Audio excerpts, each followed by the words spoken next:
మరి ఇవాళ పరిస్థితి ఏంది అంటే ఇవన్నీ మంజూరు చేసి కట్టిన ఇల్లు పెట్టిన పొయ్యిలాగా ఒక వడ్డిచ్చిన విస్తరలాగా బంగారు పల్లెంలో పెట్టి రేవంత్ రెడ్డి గారికి అప్పచెప్పినాం.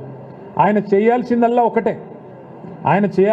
ఒకటే ఆ ఎస్టీపీల నిర్మాణం పూర్తి చేస్తే మూసీలోకి శుద్ధమైన నీరు వస్తుంది.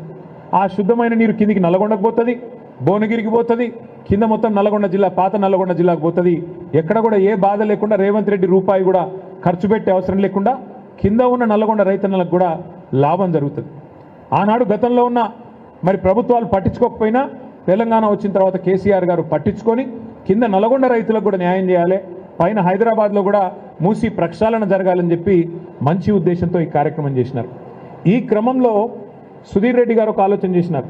సబితక్క, సుధీర్ రెడ్డి గారు ఒకసారి కూర్చొని మనం కూడా ఒక శాంపుల్గా ఒక్క ఇల్లు కూలగొట్టకుండా మన మూసీ నదిలో మనం కూడా ప్రయోగాత్మకంగా ఒక 5-6 కిలోమీటర్లు సుందరీకరణ చేయాలని చెప్పి కేవలం 6 కోట్ల రూపాయలతో ఇప్పుడు మీరు చూసిన ఫుట్పాత్లు కానీ, ఇప్పుడు మీరు చూసిన మరి అక్కడ ఓపెన్ జిమ్లు కానీ, అక్కడ మీరు కట్టిన ఫ్లాగ్ పోస్ట్ కానీ, అట్లాగే పక్కన కట్టిన కొన్ని క్రీడా ప్రాంగణాలు కానీ అటువైపు ఇటువైపు 3 కిలోమీటర్లు, అవతల ఉప్పల్ నియోజకవర్గంలో 2.5 కిలోమీటర్లు కేవలం 6 కోట్ల రూపాయలతో సుందరీకరణ కూడా చేసి ఇవాళ 3-4 వేల మంది రోజు వాకింగ్ చేసే విధంగా దీన్ని కూడా తీర్చిదిద్దడం జరిగింది.